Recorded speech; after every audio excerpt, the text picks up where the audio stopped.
It's time for Access the Experts from the University of Nebraska at Omaha with your host, Brandon Axement. Hello and welcome to another edition of Access the Experts on News Channel Nebraska, where every Tuesday and Thursday, University of Nebraska at Omaha faculty members answer today's questions facing our state. Now today we have the pleasure of hearing from Sam Wilkins, who is an instructor at UNO's School of Health and Kinesiology. So Sam, today's question is, what advice do you have that will help high school athletes prevent injury? Thank you for the question, Brandon. I would be happy to talk to you today about preventing injuries in high school athletes. Physical activity in sport is such an important aspect of the lives of many young people, and the best way to keep them performing and competing is to prevent injuries from happening in the first place. The first key to injury prevention is a process called acclimatization. This allows the athlete to gradually be exposed to the stresses of the sport over a period of time to allow their bodies to adapt to the increased workload. This is particularly important for those outdoor fall sports athletes who may be practicing or playing during hot, humid conditions when they have not really been used to working out or playing in those types of conditions over the summer.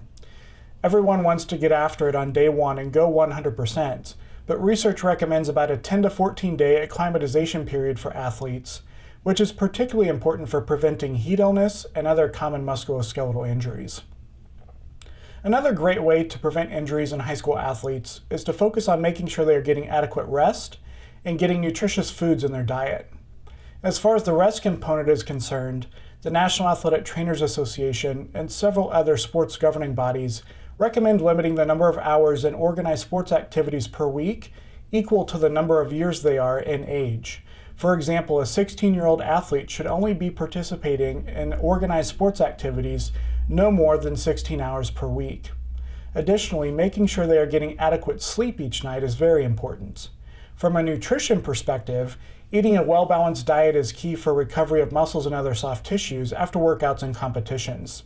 Consuming junk food and other less nutritious supplements don't provide the body with the nutrients needed to adequately recover from workouts and competitions.